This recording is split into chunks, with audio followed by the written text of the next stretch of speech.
Hello everyone, good evening to all of you. Welcome to Reliable Engineering Classes. मैंने आपको पिछले class में जो है आपको मैंने कुछ क्वेश्चंस दिया था बेसिक सर्किट थ्योरी में सॉल्व करने के लिए। तो मैं ये मान करके चलता हूँ कि आपने सॉल्व किया होगा, तो आप इसका आंसर मैच करने की कोशिश कीजिएगा और आप मैच करके देखिएगा कि आपका कितना सही हुआ है। ठीक है, अगर नहीं भी सही होता है तो इसमें परेशान होने की ज़रूरत नहीं है। बिल्कुल आप उसको कंसेप्ट को समझने की कोशिश कीजिए कि इसको सॉल्व कैसे करेंगे। ठीक है, तो चलिए, मैंने आपको दिया था कि आपको चेक करना है कि जो सिस्टम कि इनपुट और आउटपुट के बीच में जो रिलेशनशिप दिया हुआ है Y of T equal to M of x T plus C, इसको चेक करना है कि ये सिस्टम जो है ये लीनियर है या नॉन लीनियर है, इसको चेक करना है। तो हम लोग लीनियर और नॉन लीनियर एलिमेंट के बारे में पढ़ रहे थे, तो इसको चेक करना है कि आपको ये लीनियर एलिमेंट का यानी रिलेशनशिप है या नॉन लीनियर एलिमेंट का रिलेशनशिप है।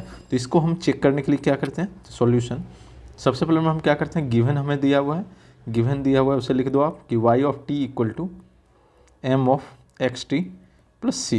कहने का मतलब इसका ये हो गया कि आप अगर एक क्या करते हो, एक सिस्टम लेते हो, अगर उस सिस्टम में इनपुट क्या देते हो x T, x of T input अगर देते हो तो आउटपुट आपका क्या आएगा, आउटपुट आपका क्या आएगा, Y of T equal to M of x T plus C, ये आपका आउटपुट आएगा।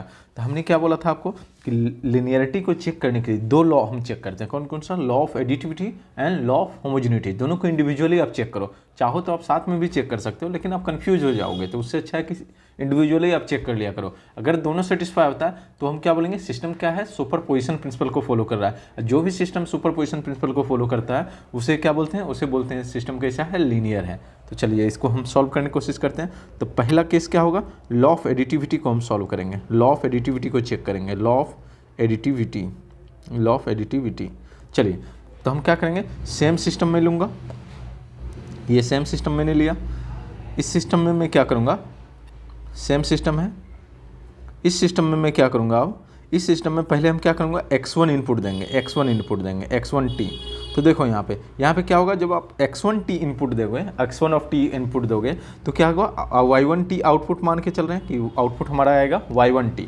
तो आउटपुट जो आएगा आपका, जो इनपुट था उसको क्या कर रहा था, m टाइम्स कर रहा था, m टाइम्स ऑफ x1t हो जाएगा यहाँ पे, m times of x1t plus क्या होगा, एक कॉन्स्टेंट ऐड हो जाएगा। ठीक है, अब देखो नेक्स्ट क्या करेंगे हम, नेक्स्ट फिर से इस सेम सिस्टम में हम क्या करेंगे, दूसरा इनपुट देंगे, सेम सिस्टम में हम दूसरा इनपुट देंगे।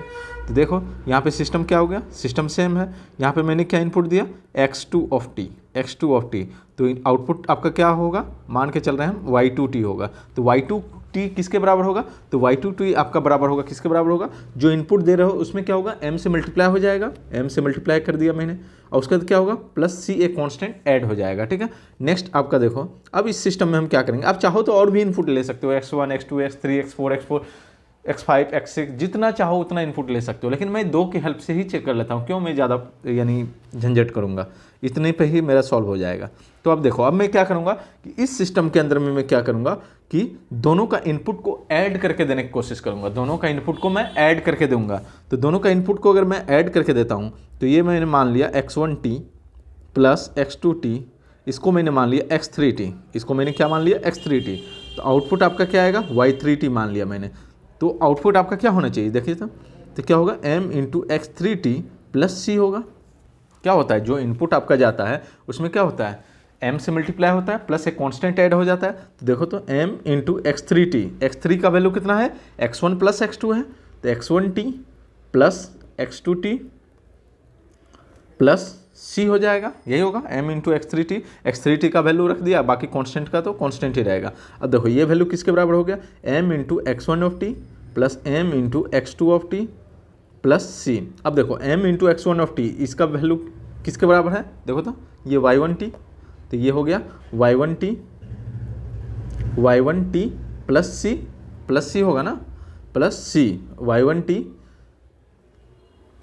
y1t प्लस सॉरी यहाँ पे मैं ये बोल रहा हूँ कि देखो यहाँ पे आप ये क्या हुआ, m इंटू x1t, लेकिन यहाँ पे y1t क्या है, m into x1t plus c है केवल, और यहाँ पे y2t किसके बराबर है, m into x2t c।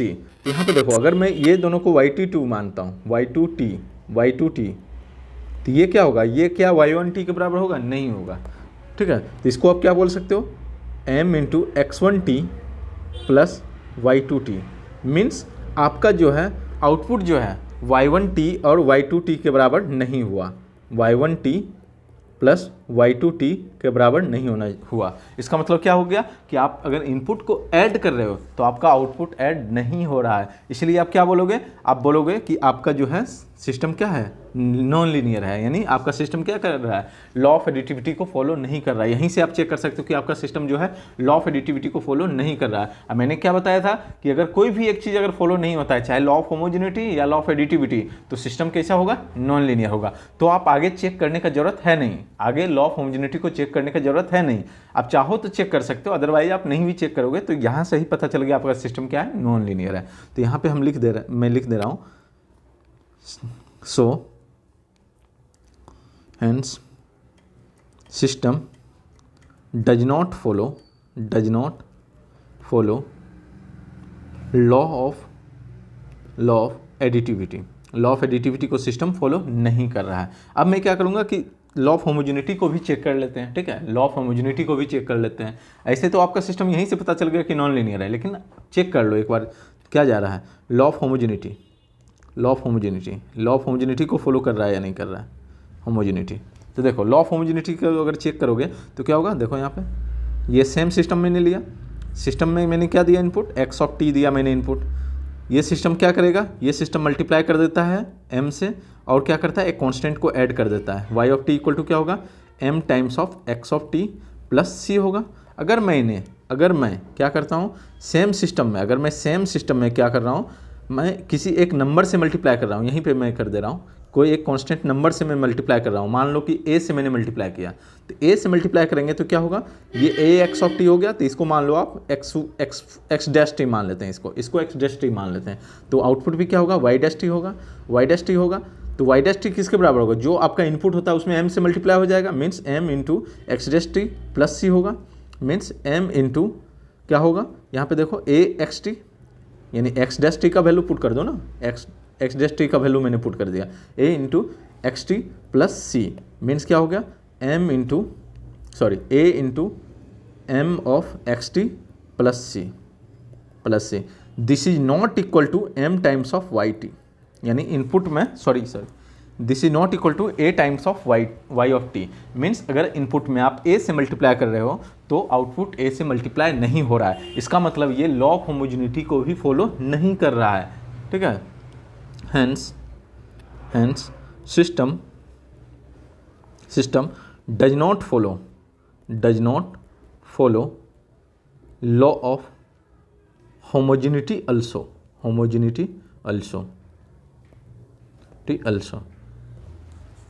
since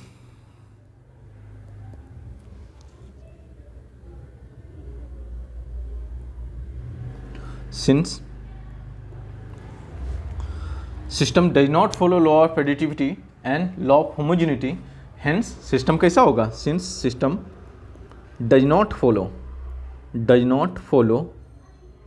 law of additivity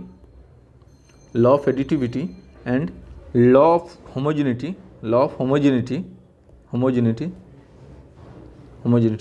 hence system is non linear. System कैसा होगा, नॉन लीनियर होगा, ठीक है, सिस्टम कैसा होगा, नॉन लीनियर होगा।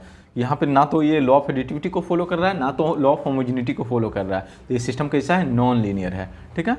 और अगर हम पिछले केस से मैच करें इसको, पिछले केस से अगर हम मैच करें तो क्या होगा, देखो तो आप चेक करो कि पिछले केस में हमने क्या पढ़ा था, y of T equal to m of x t, तो ये क्या था, ये हमेशा लीनियर था, लेकिन एक कांस्टेंट अगर ऐड हो गया, यानी किसी भी सिस्टम में अगर लीनियर सिस्टम है उसमें अगर मैं कांस्टेंट ऐड कर देता हूँ तो क्या होगा, सिस्टम नॉन लीनियर हो जा रहा है। और y ऑफ टी क्या था, y of T equal to m of x T plus c, this is non linear.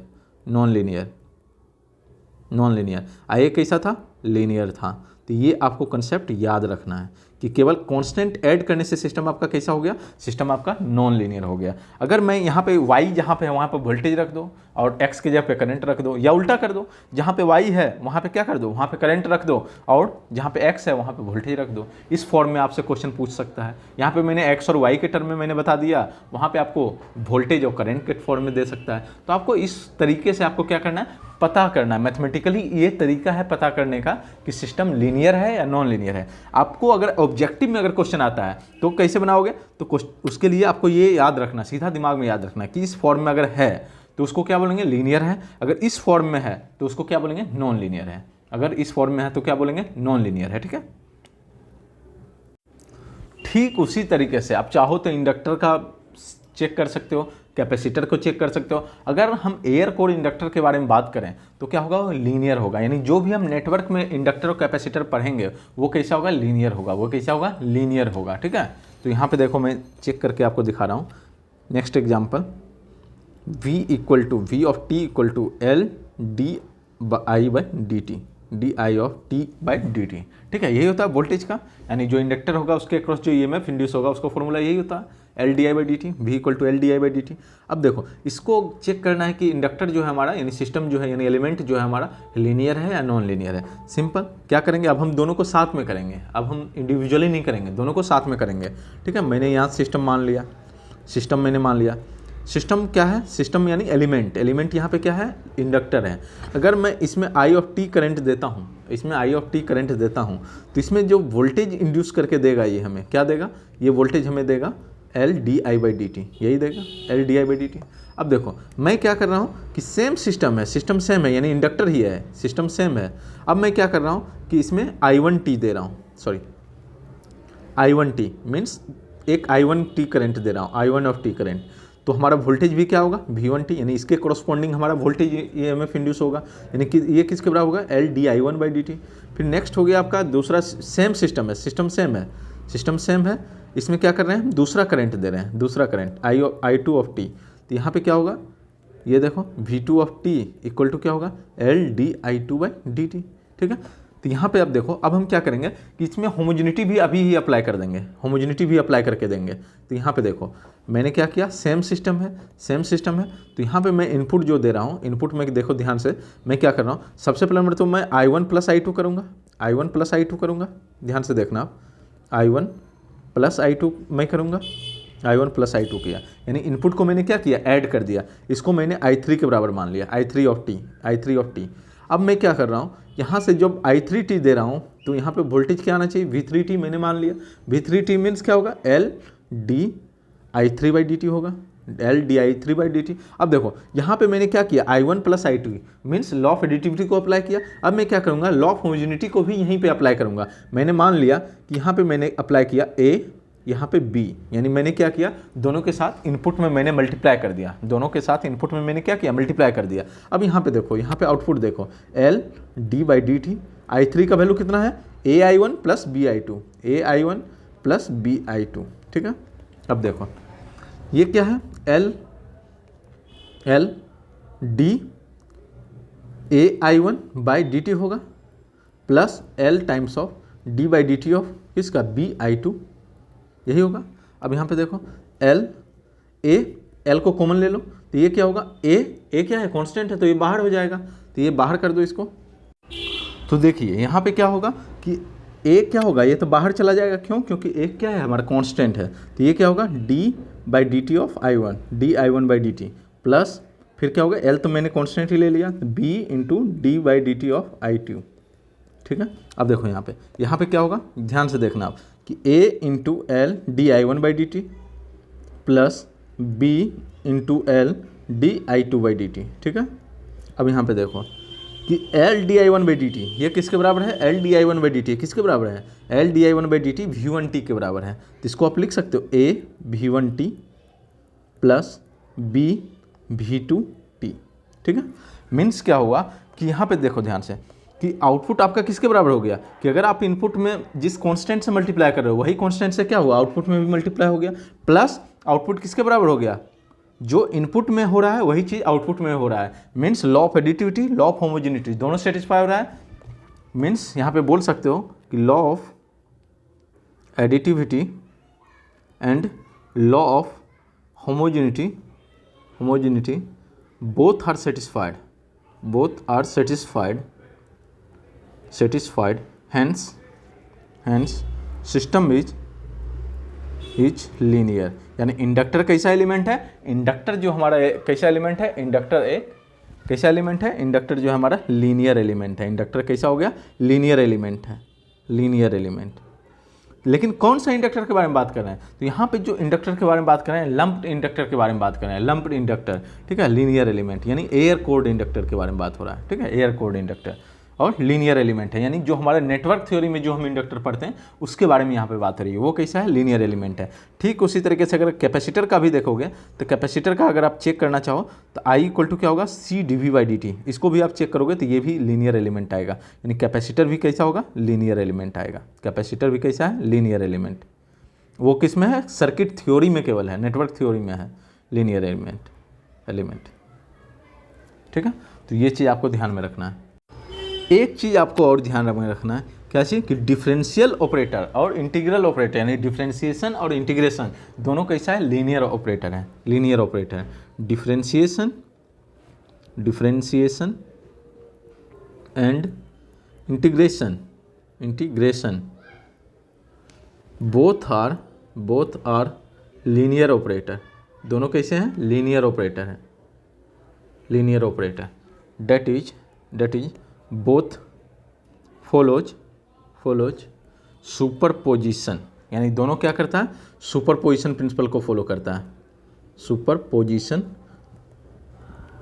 Principal, दोनों जो है सुपरपोजिशन प्रिंसिपल को फॉलो करता है। ठीक है, यानी इससे हमें क्या समझ में आया कि रसिस्टर, इंडक्टर और कैपेसिटर तीनों जो है क्या है, लीनियर एलिमेंट है। किस में, सर्किट थ्योरी में। सर्किट थ्योरी में जो इंडक्टर, कैपेसिटर और रसिस्टर यूज करते हैं वो कैसा होता है, लीनियर एलिमेंट होता है, लीनियर एलिमेंट। ठीक है, ये चीज़ ध्यान में रखना आप। अब अगर हम डायोड के बारे में बात करें, डायोड के बारे में अगर बात करोगे तो डायोड, मान लो ये डायोड है, ये सिंबल पता होगा आपको कि डायोड का सिंबल है ये। तो यहाँ पे देखो ये प्लस हो गया, ये माइनस हो गया। यहाँ पे देखो इसके क्रॉस अगर करंट मान लो I जा रहा है तो ये VD, इसके क्रॉस जो वोल्टेज ड्रॉप होगा VD होगा। तो I इक्वल टू करंट का वैल्यू किसके बराबर होगा, IS into e⁻ VD divided by eta VT -1। Means ये जो ग्राफ अगर इसका देखोगे तो कैसा होगा, एक्सपोनेंशियल कर्व होगा। इसका ग्राफ जो होगा, यानी करंट और वोल्टेज के बीच में जो ग्राफ बनेगा कैसा होगा, एक्सपोनेंशियल ग्राफ होगा, एक्सपोनेंशियल कर्व होगा, exponential graph. Hence exponential graph है, मीन्स क्या चीज़ आपका कैसा है, ये नॉन लीनियर है, एक्सपोनेंशियल ग्राफ है, हैंस नॉन लीनियर। ये कैसा होगा, डायोड कैसा एलिमेंट है, नॉन लीनियर एलिमेंट है, डायोड एक नॉन लीनियर एलिमेंट है। ठीक है, अब देखो आपको जब आप शॉर्ट नोट्स बनाओगे तो उसमें आपको क्या चीज़ ध्यान में रखना, आपको एग्जाम्पल ध्यान में रखना है, आपको एग्जाम्पल ध्यान में रखना है कि एग्जाम्पल क्या क्या है। लीनियर एलिमेंट आप कैसे पता करोगे कि लीनियर एलिमेंट कौन कौन सा है, नॉन लीनियर एलिमेंट कौन कौन सा है। तो आप देखो अगर लीनियर एलिमेंट देखा जाए, लीनियर एलिमेंट के जो एग्जाम्पल हैं, इसके कौन कौन एग्जाम्पल हैं, तो पहला तो हो गया आपका रसिस्टर, दूसरा हो गया इंडक्टर, कैपेसिटर, फिर हो गया आपका ट्रांसफॉर्मर और भी बहुत सारे एलिमेंट होते हैं, एटसेट्रा। ठीक है, वहीं पे अगर आप बात करोगे या ये भी बोल सकते हो, एक और एग्जांपल होता है लीनियर डिपेंडेंट सोर्स। ठीक है, लीनियर डिपेंडेंट सोर्सेस, ये भी आपका किसका एग्जांपल है, लीनियर एलिमेंट का एग्जांपल है। ठीक है, अब नॉन लीनियर का अगर बात करें, नॉन लीनियर एलिमेंट्स, अब देखो इसका कौन कौन सा एग्जांपल है। जो भी आप ज़्यादातर जो सेमीकंडक्टर डिवाइसेस देखते हो वो क्या है, नॉन लीनियर कैरेक्टरिस्टिक को शो करता है। Most of the semiconductor devices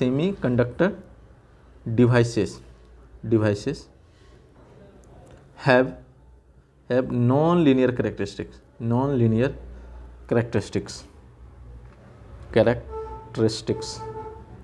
ठीक है, एग्जाम्पल के लिए जैसे आपका डायोड हो गया, SCR हो गया, UJT हो गया, फिर आपका ट्रांजिस्टर हो गया, ओपैम्प हो गया, फिर आपका इनिशियली चार्ज्ड कैपेसिटर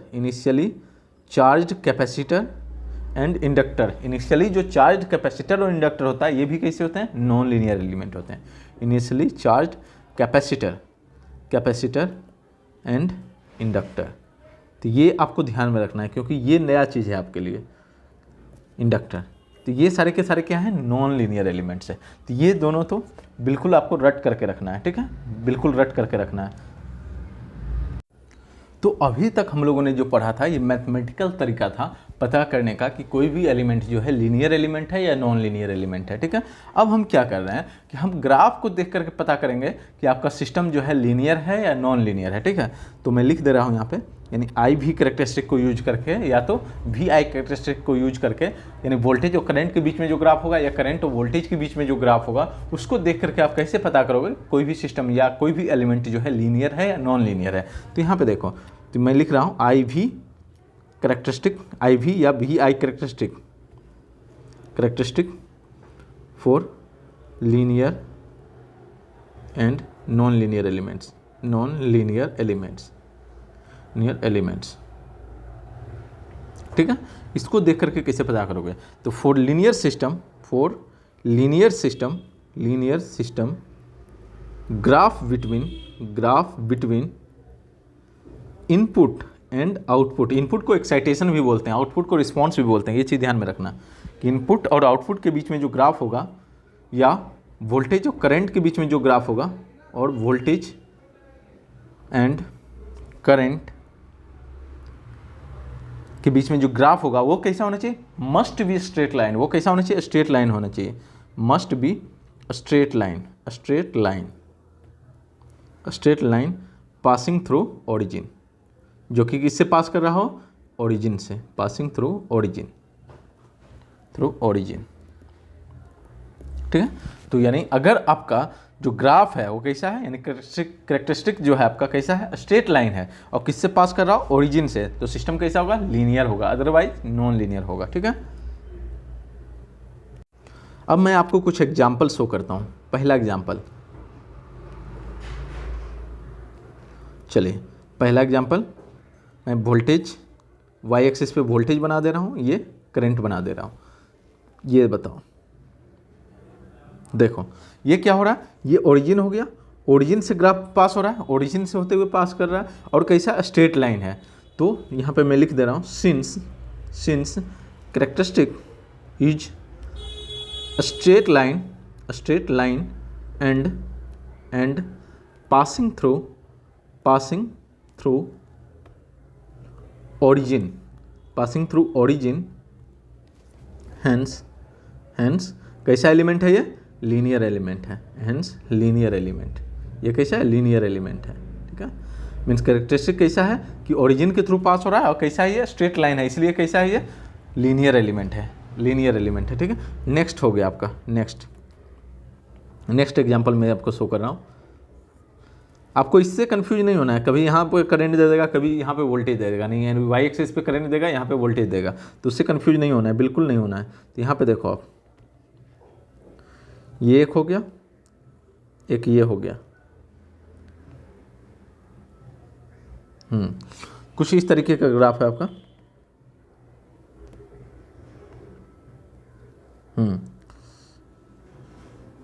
तो अब देखो यहाँ पे क्या हो रहा है कि ओरिजिन से तो पास हो रहा है, लेकिन ये स्ट्रेट लाइन नहीं है, ठीक है। ओरिजिन से तो पास हो रहा है लेकिन स्ट्रेट लाइन नहीं है। यहाँ पे मैं लिख दे रहा हूँ, करेक्टरिस्टिक इज पासिंग थ्रू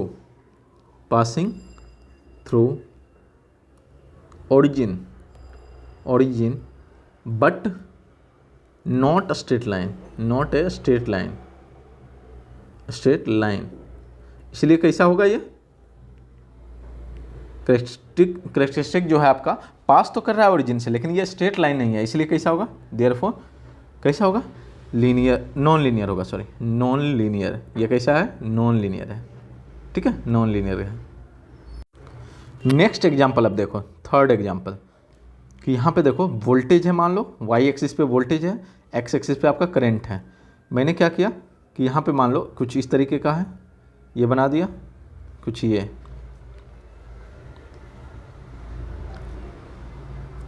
तो ये देखो वोल्टेज हो गया, ये करंट हो गया, ये ओरिजिन हो गया। अब देखो यहाँ पे क्या हो रहा है, सेम चीज़ हो रहा है कि ये ओरिजिन से तो पास हो रहा है लेकिन ये कंप्लीटली स्ट्रेट लाइन नहीं है। यहाँ पे आकर के ये क्या हो रहा है, बेंड हो रहा है, बेंड हो रहा है, यानी ये कैसा होगा, नॉन लीनियर होगा, ये नॉन लीनियर होगा।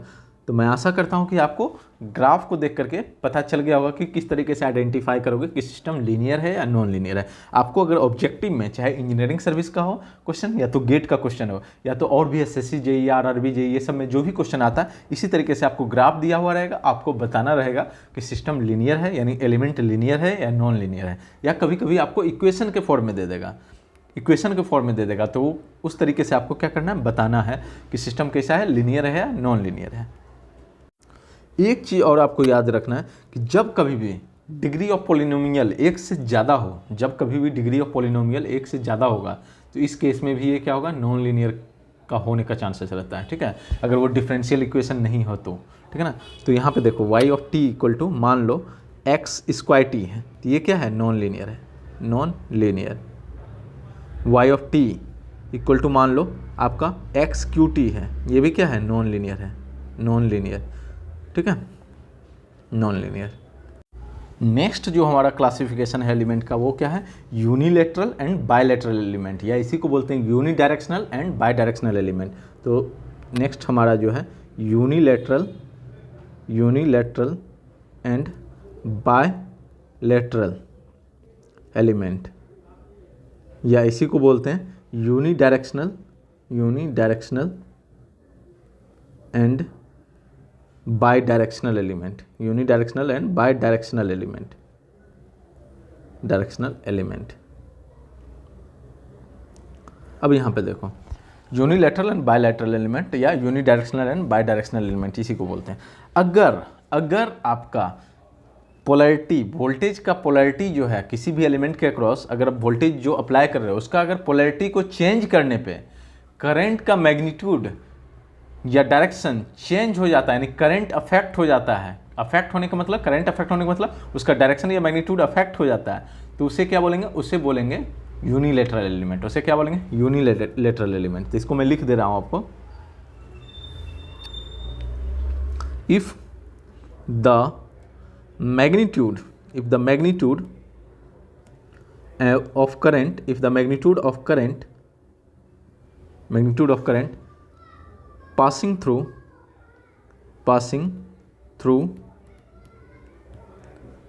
an element gets affected due to change in polarity of the applied voltage, तो ऐसे एलिमेंट को क्या बोलेंगे, unilateral element. The element is called as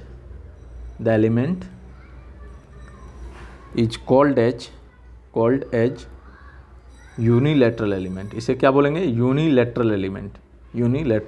इसे क्या बोलेंगे, यूनिलैटरल एलिमेंट बोलेंगे। ठीक है, यानी अगर आप वोल्टेज का पोलैरिटी आप यानी चेंज करते हो तो करंट भी अफेक्ट हो जाता है, जो उसमें करंट पास हो रहा है वो भी अफेक्ट हो जाता है, तो उसको क्या बोलेंगे, यूनिलैटरल एलिमेंट। मैं एग्जांपल के लिए मैं आपको शो कर रहा हूँ, जैसे मान लो एक डायोड है, मैं एक डायोड बना रहा हूँ, डायोड है यहाँ पे, मान लो ये इसका एनोड हो गया, ये इसका कैथोड हो गया, एनोड कैथोड। अब मैं क्या कर रहा हूँ, यहाँ पे देखो ध्यान से कि मैं इसके अक्रॉस क्या कर रहा हूँ, एक वोल्टेज लगा रहा हूँ, वोल्टेज मैंने अप्लाई किया। ठीक है, ये प्लस टर्मिनल है, ये माइनस टर्मिनल है वोल्टेज का। तो यहाँ पे देखो, यहाँ पे जो करंट फ्लो होगा डायोड के अक्रॉस, वो आई एनोड टू कैथोड जो करंट होगा वो क्या होगा, नॉट इक्वल टू जीरो। यहाँ पे करंट का वैल्यू क्या होगा, जीरो नहीं होगा। लेकिन इसी केस में अगर मैं इसका पोलैरिटी को रिवर्स कर देता हूँ, वोल्टेज का पोलैरिटी जो इसके अक्रॉस अप्लाई कर रहे हैं डायोड के अक्रॉस, उसको अगर मैं रिवर्स कर दे रहा हूँ, तो यहाँ पे देखना ध्यान से, सॉरी, ये नेगेटिव में कर देता हूँ, ये पॉजिटिव कर देता हूँ। यानी एनोड को किससे कनेक्ट कर दिया, एनोड को मैं कनेक्ट कर दिया किससे, नेगेटिव टर्मिनल से। अब कैथोड को किससे कनेक्ट कर दिया, पॉजिटिव टर्मिनल से। तो इस केस में क्या होगा मेरा, इस केस में यहाँ पे कैसा बिहेव करेगा, रिवर्स बायस हो जाएगा। रिवर्स बायस में कैसा शो करता है, ओपन सर्किट की तरह शो करता है। तो इसलिए जो करंट हमारा फ्लो होगा डायोड के क्रॉस वो कितना होगा, 0 होगा। मीन्स यहाँ पे क्या हुआ, वोल्टेज का पोलैरिटी चेंज करने से मैग्नीट्यूड जो है करंट का वो क्या हुआ, अफेक्ट हो गया है। इसलिए इसको कैसा एलिमेंट बोलेंगे, इसको हम बोलेंगे यूनिलैटरल एलिमेंट, यूनिलैटरल एलिमेंट या यूनिडायरेक्शनल एलिमेंट। यानी इसका मतलब आप ये बोल सकते हो कि जो यूनिलैटरल एलिमेंट होगा या यूनिडायरेक्शनल एलिमेंट होगा वो अपने थ्रू केवल एक ही डायरेक्शन में करंट को अलाउ करेगा। तो मैं इसको भी मैं लिख दे रहा हूँ, for a unilateral element, for a unilateral element, unilateral element the current is allowed the current is allowed to flow only in one direction,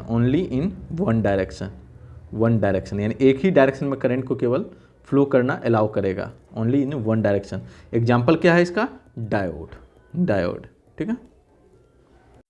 वहीं पे अगर हम बायलैटरल एलिमेंट के बारे में बात करें, बायलैटरल एलिमेंट या बायडायरेक्शनल एलिमेंट, बायलैटरल एलिमेंट, इसके बारे में अगर बात करें तो क्या होगा कि अगर करंट का मैग्नीट्यूड सेम रहता है, इवन वोल्टेज का पोलैरिटी को हम रिवर्स कर देते हैं, चेंज कर देते हैं, तो भी अगर करंट का मैग्नीट्यूड सेम रहता है तो उसे हम क्या बोलेंगे, उसे हम बोलेंगे bilateral element. Even if the current magnitude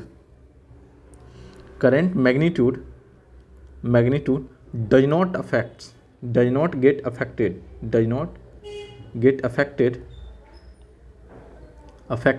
even if voltage polarity is reversed, यानी वोल्टेज पोलैरिटी को अगर आप रिवर्स भी करते हो फिर भी अगर करंट का मैग्नीट्यूड अफेक्ट नहीं होता है तो इसे क्या बोलेंगे, bilateral element. Then the element is bilateral element, या इसी को बोलते हैं बाय डायरेक्शनल। एग्जाम्पल इसका क्या है, रसिस्टर, इंडक्टर, कैपेसिटर, ये सारे के सारे क्या हैं, रसिस्टर हो गया, इंडक्टर हो गया, कैपेसिटर हो गया, यानी यहाँ पे करंट का मैग्नीट्यूड अफेक्ट नहीं होगा। जैसे यहाँ पे देखो आप रसिस्टर हैं, तो रसिस्टर को अगर मैं लेता हूँ, ठीक है, तो रसिस्टर आर हो गया। यहाँ से जब करंट मान लो इस डायरेक्शन में जा रहा है, जब वोल्टेज का पोलैरिटी मान लो इस डायरेक्शन में था, तो अब मैं अगर वोल्टेज का पोलैरिटी चेंज कर देता हूँ तो क्या करंट का मैग्नीट्यूड चेंज होगा क्या, नहीं। तो इसे क्या बोलेंगे, इसे हम बोलेंगे बायलैटरल एलिमेंट। इसे क्या बोलेंगे, बायलैटरल एलिमेंट या बाय डायरेक्शनल एलिमेंट। इसे क्या बोलेंगे, बायलैटरल एलिमेंट या बाय डायरेक्शनल एलिमेंट। एक चीज़ आपको और ध्यान में रखना है, नोट में करके मैं लिख रहा हूँ, नोट करके मैं लिख दे रहा हूँ आपको। क्या चीज़ ध्यान में रखना है आपको, कि ये चीज़ ध्यान में रखना कि यूनिलैटरल एलिमेंट जो होगा वो वेराइंग एम्पीडेंस यानी ऑफर करता है, यानी आपको उसका इम्पीडेंस वेरी करेगा। जो यूनिलैटरल एलिमेंट होता है उसका इम्पीडेंस क्या होता है, वेरी करता है अगर उसमें करंट का वैल्यू चेंज होता है तो। जबकि बायलैटरल एलिमेंट जो होता है हमेशा उसमें क्या होता है, हमेशा सेम इम्पीडेंस होता है irrespective of current flow. Current flow किसी भी डायरेक्शन में करा दो, उसमें जो इम्पीडेंस का वैल्यू होगा वो क्या होगा, सेम होगा। अगर आप सेमेस्टर एग्जाम में हो, अगर आपसे मेंस में पूछता है, यानी सॉरी आपका पेपर में अगर पूछता है कि यूनिलैटरल एलिमेंट और बायलैटरल एलिमेंट में क्या डिफरेंस है, तो आप इस तरीके से टेबल के फॉर्म में से बना सकते हो कि एक साइड में यूनिलैटरल एलिमेंट लिख दो, दूसरे साइड में क्या लिख दो, बायलैटरल एलिमेंट लिख दो। यूनिलैटरल एलिमेंट के बारे में बताओ, उसका एग्जाम्पल दो, फिर ये भी बताओ कि यूनिलैटरल एलिमेंट क्या करता है, वेराइंग एम्पीडेंस को शो करता है अगर करंट का वैल्यू उसमें चेंज होता है तो, करंट का डायरेक्शन चेंज होता है तो। जबकि बायलैटरल एलिमेंट क्या करता है, सेम इम्पीडेंस को शो करता है इररिस्पेक्टिव ऑफ करंट फ्लो। तो ये इस तरीके से आप टेबलर फॉर्म में बना सकते हो। या आपका मेंस में भी अगर आप मान लो कोई कॉम्पिटिटिव एग्जाम दे रहे हो, चाहे एसएससी जेई का दे रहे हो, इंजीनियरिंग सर्विस का दे रहे हो, या यूपीएससी का मेंस दे रहे हो, तो किसी में भी अगर इस तरह का क्वेश्चन आता है मेंस में अगर, तो टेबलर फॉर्म में अगर आप अगर डिफ्रेंशिएशन लिखोगे, यानी डिफरेंसेस लिखोगे तो ज़्यादा मार्क्स फेचिंग होता है। तो इसको मैं लिख दे रहा हूँ, unilateral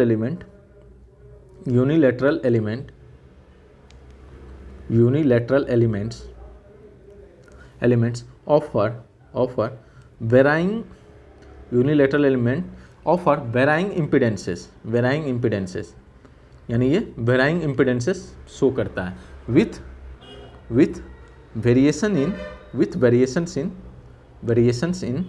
in flow of current, flow of current, ठीक है। एग्जाम्पल के लिए मैं यहाँ पे दिखा रहा हूँ आपको। मान लो ये एक डायोड है, मान लो एक ये डायोड है, ठीक है।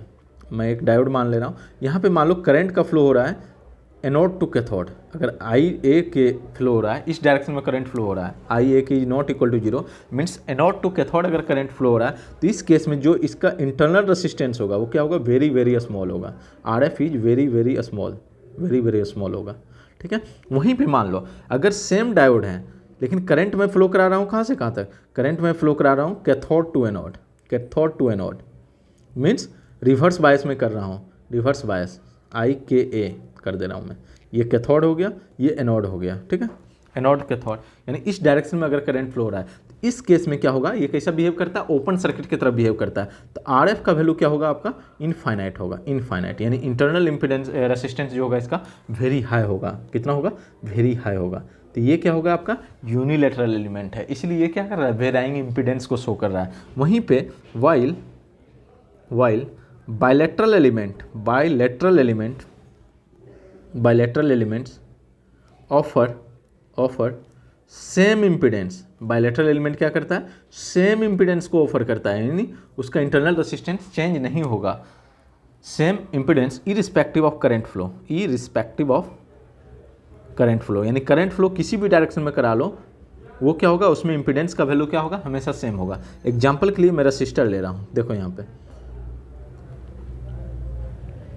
मैंने ये माना फर्स्ट टर्मिनल, ये सेकंड टर्मिनल। यहाँ पे मान लो करंट फ्लो हो रहा है I12, 1 से 2 की ओर करंट फ्लो हो रहा है। इस डायरेक्शन में जो आर एफ है, आर इंटरनल यानी जेड क्या होगा, आर होगा, ठीक है, यानी इम्पीडेंस कितना होगा, आर होगा। सेम केस, नेक्स्ट केस में क्या हो रहा है, सेम रेसिस्टेंस है, रेसिस्टेंस का वैल्यू सेम है, आर है, ये 1 है 2 है, यहाँ से करंट फ्लो करा रहे हैं अब I21, यानी इस डायरेक्शन में करंट फ्लो करा रहे हैं। तो इस डायरेक्शन में जब करंट फ्लो करेगा तो यहाँ पे भी जेड का वैल्यू क्या होगा, आर ही होगा, यानी दोनों के केस में यहाँ पे क्या है, सेम है, यानी सेम इम्पीडेंस ऑफर कर रहा है। तो इसको क्या बोलेंगे, इसको बोलेंगे बायलैटरल एलिमेंट, इसको क्या बोलेंगे, बायलैटरल एलिमेंट, ठीक है। Now how can you identify whether the element is, यानी यूनिलैटरल और bilateral, by using V I characteristic, यानी वी आई कैरेक्टरिस्टिक को यूज करके आप कैसे आइडेंटिफाई करोगे कि आपका एलिमेंट जो है क्या है, यूनिलैटरल है या बायलैटरल है। तो मैं लिख दे रहा हूँ, identification of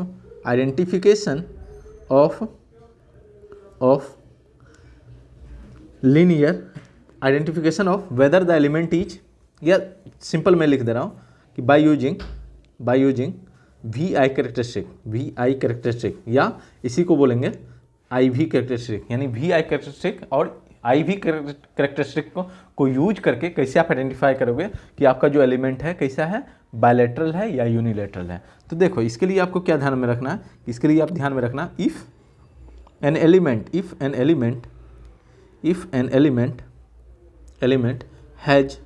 has identical behaviour, यानी किसी एलिमेंट का अगर क्या हो, आइडेंटिकल बिहेवियर हो, या आइडेंटिकल बिहेवियर करने का मतलब उसका जो वी आई कैरेक्टरिस्टिक हो, identical V I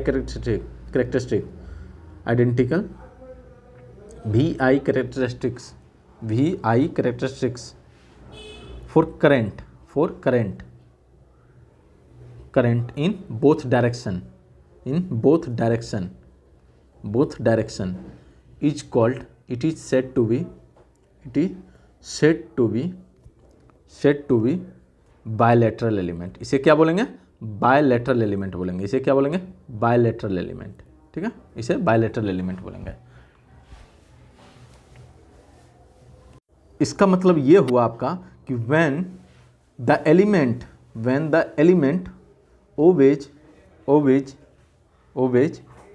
the bidirectional property, यानी जब कभी भी एलिमेंट क्या कर रहा है, बायडायरेक्शनल प्रॉपर्टी को शो कर रहा है, bidirectional property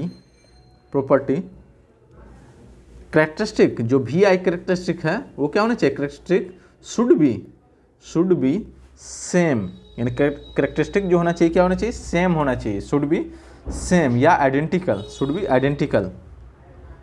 identical in the opposite quadrant,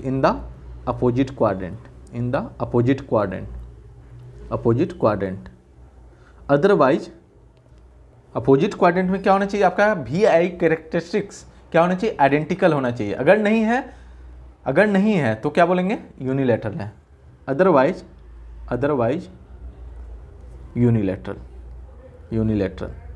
ठीक है, यूनिलैटरल एलिमेंट होगा, ठीक है। अब इसका एग्जाम्पल हम लोग देख लेते हैं। चलिए तो एग्जाम्पल देखते हैं इसका। तो पहला एग्जाम्पल देखिए, पहला एग्जाम्पल आपके सामने है। देखो ये वोल्टेज हो गया, ये करंट हो गया, ये कुछ इस तरीके का ग्राफ है, मान लो ये इस तरीके का ग्राफ दिया हुआ है आपको। तो इस तरीके का ग्राफ दिया हुआ है। यहाँ पे पहला चाहिए वी आई कैरेक्टरिस्टिक को यूज करके आपको आइडेंटिफाई करना है यूनिलैटरल है या बायलैटरल।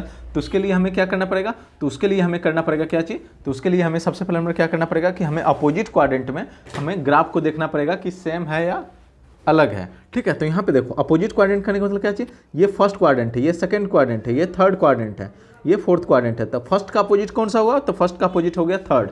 यानी आपका ओरिजिन के रिस्पेक्ट में, ये ओरिजिन हो गया, तो ओरिजिन के रिस्पेक्ट में आपका ग्राफ क्या होना चाहिए, सिमेट्रिक होना चाहिए। ओरिजिन के रिस्पेक्ट में आपका ग्राफ क्या होना चाहिए, सिमेट्रिक होना चाहिए। तो इसको देखो क्या बोलेंगे कि since V I characteristic is identical है। देखो तो यहाँ पे आइडेंटिकल कहने का मतलब क्या हुआ, यहाँ पे देखो इसको हम क्या करेंगे, रोटेट कराएंगे, 180 डिग्री से रोटेट कराएंगे। 180 डिग्री से रोटेट कराने पे अगर ये सेम हो रहा है, सेम बन रहा है, तो इसको बोलेंगे कि ओरिजिन के रिस्पेक्ट में क्या है, ये सिमेट्रिक है। और ओरिजिन के रिस्पेक्ट में सिमेट्रिक है, इसका मतलब हो गया कि ये क्या है, आइडेंटिकल है अपोजिट क्वाड्रेंट में।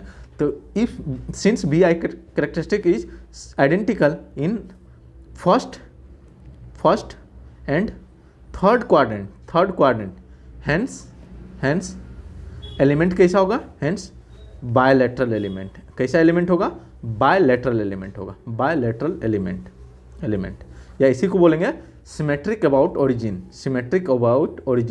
इसको मैं लिख दे रहा हूँ, that is symmetric about origin के अबाउट क्या होना चाहिए, सिमेट्रिक होना चाहिए। यानी 180 डिग्री क्या करो, उसको रोटेट कराओ, और रोटेट कराने पे अगर वो सेम बन रहा है, सेम ग्राफ बन रहा है, तो उसे क्या बोलेंगे, सिमेट्रिक है, सिमेट्रिक अबाउट ओरिजिन, ठीक है। तो ये हो गया। नेक्स्ट एग्जांपल अगर हम देखें, तो नेक्स्ट एग्जांपल आपका सेकेंड एग्जांपल हो गया। यहाँ पे देखो आप, यहाँ पे क्या हो गया, सेम एग्जांपल देखो आप, ये देखो ये करंट हो गया, ये वोल्टेज हो गया। यहाँ पे देखो अब क्या करेंगे, फिर से इसको 180 डिग्री से रोटेट कराओ, इस साइड से या इस साइड से, क्लॉकवाइज या एंटी क्लॉकवाइज, आपका मर्जी। अगर इसको रोटेट कराने पे क्या हो रहा है, अपोजिट क्वाड्रेंट में सेम बन रहा है, तो इसको क्या बोलेंगे, कैसा है, आइडेंटिकल है, आइडेंटिकल ग्राफ है अपोजिट क्वाड्रेंट में, मीन्स क्या होगा, ये बायलैटरल होगा। तो यहाँ पे क्या बोलेंगे, इसको बायलैटरल है। कैसा है, बायलैटरल है। आपको ये भी पता होगा ये क्या है, बायलैटरल है, और साथ ही साथ क्या है, ये लीनियर भी है, लीनियर यानी ये क्या है, स्ट्रेट लाइन है, कहाँ से पास हो रहा है, ओरिजिन से पास। तो देखिए दोनों क्वाड्रेंट में क्या है, ये यानी आइडेंटिकल है, यानी दोनों अपोजिट क्वाड्रेंट में क्या है, आइडेंटिकल ग्राफ है, मीन्स इसको क्या बोलेंगे, बायलैटरल है। साथ ही साथ ये क्या है, स्ट्रेट लाइन है पासिंग थ्रू ओरिजिन, मीन्स क्या है, ये लीनियर है। तो आप बोल सकते हो कि जो बायलैटरल एलिमेंट है वो लीनियर होगा, यहाँ पे देखो तो इस केस में क्या हो रहा है, ये तो बायलैटरल एलिमेंट है, लेकिन ये कैसा है, नॉन लीनियर है। ये कैसा है, नॉन लीनियर है। तो एक चीज़ हमें समझ में आया, क्या चीज़, कि जो बायलैटरल एलिमेंट है वो क्या होगा, लीनियर हो भी सकता है या नहीं भी हो सकता है। बायलैटरल एलिमेंट जो है वो लीनियर हो भी सकता है या नहीं भी हो सकता है, लेकिन अगर वो लीनियर है, तो क्या होगा, वो बायडायरेक्शनल होगा ही होगा। अगर लीनियर है तो वो बायडायरेक्शनल होगा ही होगा। तो मैं इसको लिख दे रहा हूँ यहाँ पर,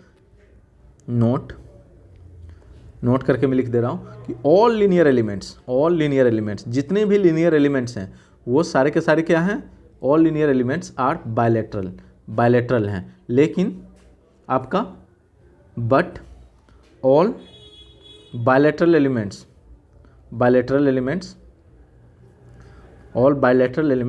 मे और may not be linear.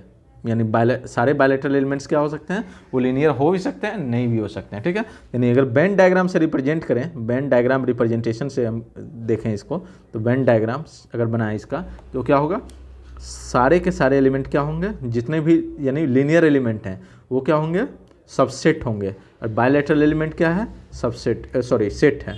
Bilateral element क्या है, सेट है। और लीनियर एलिमेंट क्या है, सबसेट है। मीन्स सारे के सारे लीनियर एलिमेंट क्या होंगे, बायलैटरल होंगे। लेकिन सारे के सारे बायलैटरल एलिमेंट कोई जरूरी नहीं है कि क्या हो, लीनियर हो। ठीक है, तो ये भी आपको समझ में आ गया होगा। और भी इस तरह का मैं एग्जाम्पल आपको शो कर देता हूँ, या मैं लास्ट में आपको शो कर दूंगा। लास्ट में बहुत सारे क्वेश्चन एक साथ करेंगे। नेक्स्ट जो आपका टॉपिक है, नेक्स्ट इंपॉर्टेंट टॉपिक है आपका lumped and distributed element. Lumped and distributed element, lumped and distributed element. देखो अब हम पढ़ेंगे लंप्ड एलिमेंट क्या होता है। लंप्ड एलिमेंट मीन्स क्या हो गया कि जो एलिमेंट का प्रॉपर्टी है, जो भी एलिमेंट का प्रॉपर्टी है वो सारा का सारा अगर किसी एक ही पॉइंट पे अगर कंसंट्रेटेड है, जैसे उसका रेसिस्टेंस का वैल्यू हो गया, इंडक्टेंस का वैल्यू हो गया, कैपेसिटेंस का वैल्यू हो गया, अगर ये सारे के सारे क्या हो, एक ही पॉइंट पे कंसंट्रेटेड है, तो वैसे एलिमेंट को क्या बोलेंगे, लंप्ड बोलेंगे, लंप्ड एलिमेंट। तो मैं लिख दे रहा हूँ, whenever the entire property of an element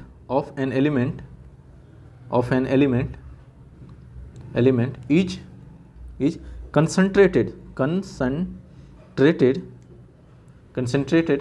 at a single point, अगर सिंगल पॉइंट पे उसका इंटायर प्रॉपर्टी क्या है, कंसंट्रेटेड है। अब प्रॉपर्टी कहने का मतलब उसका रेसिस्टेंस का प्रॉपर्टी हो गया, इंडक्टेंस का प्रॉपर्टी हो गया। तो इस तरह के एलिमेंट को क्या बोलेंगे, such an element is said to be lumped in nature। इसको क्या बोलेंगे, लंप्ड नेचर का बोलेंगे। ऐसे एलिमेंट को क्या बोलेंगे, लंप्ड है, लंप्ड इन नेचर।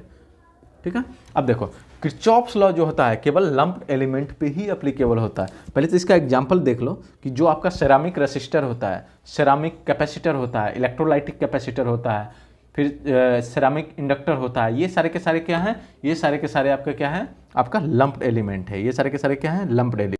जिसे आप एग्जांपल के लिए आप यहाँ पे देख सकते हैं, ये क्या है, आपका सेरामिक रेसिस्टर है। ये आप रेसिस्टर आपने देखा होगा कि ये सेरामिक रेसिस्टर हो गया। ठीक उसी तरीके से ये इंडक्टर, डिफरेंट तरह के इंडक्टर हैं, ये सारे इंडक्टर क्या हैं, आपके लंप्ड इंडक्टर हैं। ठीक उसी तरीके से ये डिफरेंट तरह के कैपेसिटर हैं, जैसे आपका पेपर कैपेसिटर हो गया, पॉलीस्टीरीन कैपेसिटर हो गया, बाइपोलर कैपेसिटर हो गया। ये डिफरेंट तरह के आपके क्या हैं, कैपेसिटर हैं। तो ये सारे के सारे क्या हैं, लंप्ड कैपेसिटर हैं। और ये सारे लंप्ड इंडक्टर हैं, ये सारे के सारे लंप्ड रेसिस्टर हैं। तो यानी यहाँ पे इनका जो प्रॉपर्टी है, रेसिस्टेंस का वैल्यू हो गया, ये रेसिस्टेंस का प्रॉपर्टी हो गया, या इंडक्टेंस का प्रॉपर्टी हो गया, या कैपेसिटेंस का प्रॉपर्टी हो गया, ये सारे के सारे क्या है, सेपरेबल है। मीन्स एक ही पॉइंट पे क्या है आपका, यानी कंसंट्रेटेड है। तो उसको क्या बोलेंगे, उसको बोलेंगे लंप्ड एलिमेंट। उसको क्या बोलेंगे, लंप्ड एलिमेंट। अब देखिए नेक्स्ट हो गया आपका डिस्ट्रीब्यूटेड एलिमेंट। डिस्ट्रीब्यूटेड एलिमेंट वैसे एलिमेंट को बोलेंगे डिस्ट्रीब्यूटेड एलिमेंट जिसका प्रॉपर्टी क्या है, थ्रू आउट द एलिमेंट क्या है, डिस्ट्रीब्यूटेड है। थ्रू आउट द एलिमेंट यानी जितना बड़ा एलिमेंट है वो पूरे में उसका डिस्ट्रीब्यूटेड है, उसका प्रॉपर्टी जो है पूरे में डिस्ट्रीब्यूटेड है। तो उसको क्या बोलेंगे, उसको बोलेंगे डिस्ट्रीब्यूटेड एलिमेंट। तो मैं लिख दे रहा हूँ, those elements whose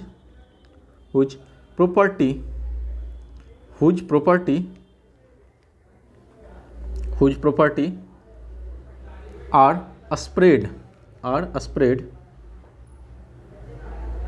spread throughout the element।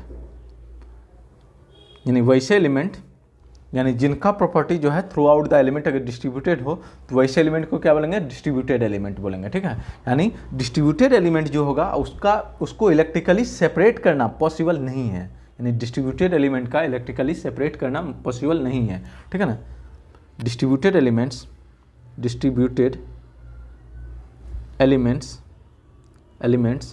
Are not electrically separable. ये इलेक्ट्रिकली सेपरेबल नहीं है, सेपरेबल। ठीक है, इलेक्ट्रिकली सेपरेबल ये नहीं है। ठीक है, these are distributed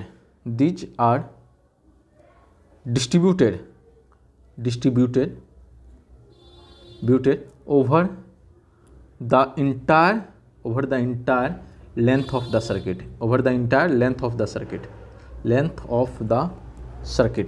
ठीक है, पूरे सर्किट का लेंथ पे डिस्ट्रीब्यूटेड वैल्यू होता है। जैसे कि RLC रेसिस्टेंस, इंडक्टेंस और कैपेसिटेंस का वैल्यू अगर देखें तो पूरे एलिमेंट में इसके जगह उसका वैल्यू मिलेगा, पूरे एलिमेंट में मिलेगा, किसी एक जगह पे कंसंट्रेटेड इसका वैल्यू नहीं होगा। इसका एग्जाम्पल क्या है? इसका एग्जाम्पल है transmission line.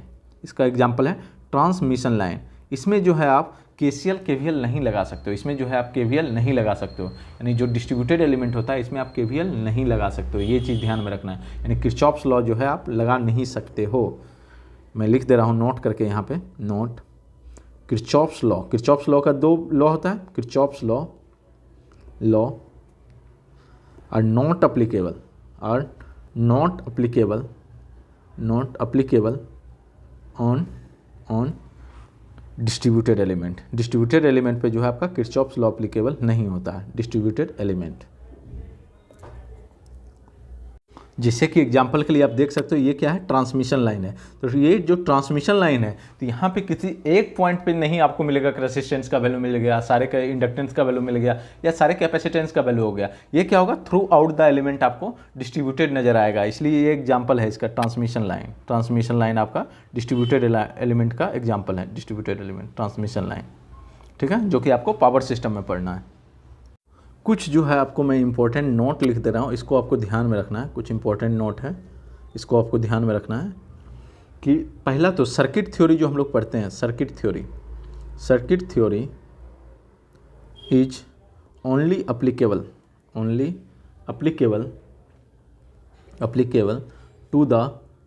To the lumped element.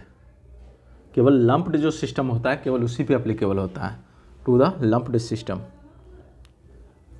But वहीं पे इलेक्ट्रोमैग्नेटिक फील्ड थ्योरी जो होता है, electromagnetic field theory is applicable for both lumped and distributed element. यानी इलेक्ट्रोमैग्नेटिक फील्ड थ्योरी जो है वो दोनों पे अप्लीकेबल होता है, दोनों सिस्टम पे, लंप्ड और डिस्ट्रीब्यूटेड सिस्टम दोनों पे अप्लीकेबल होता है, जबकि सर्किट थ्योरी जो है आपका केवल लंप्ड सिस्टम पे ही अप्लीकेबल होता है। और इलेक्ट्रोमैग्नेटिक फील्ड थ्योरी का जो वैल्यू आएगा उससे जो वैल्यू आता है अपना एक्चुअल वैल्यू आता है, उससे जो वैल्यू आता है एक्चुअल वैल्यू आता है, इससे जो वैल्यू आता है आपका अप्रोक्सीमेट वैल्यू आता है। क्या आता है? अप्रोक्सीमेट वैल्यू आता है सर्किट थ्योरी में जो आप सॉल्व करते हो। लेकिन EMT में यानी इलेक्ट्रोमैग्नेटिक फील्ड थ्योरी में सबसे बड़ी चैलेंज क्या आता है कि वहाँ पे इक्वेशन जाकर के कम्प्लेक्स हो जाता है, यानी सॉल्व करना मुश्किल हो जाता है। यहाँ पे क्या होता है कि आप आसानी से सॉल्व कर लेते हो, यानी यहाँ पे कम्प्लेक्स नहीं बनता है आपका प्रॉब्लम, यहाँ पे बहुत आसानी से आप सॉल्व कर सकते हो, ठीक है। तो ये आपका डिफरेंसेस हो गया दोनों के बीच में। नेक्स्ट जो लास्ट हमारा टॉपिक है, यानी लास्ट क्लासिफिकेशन है, वो है आपका time variant and time invariant.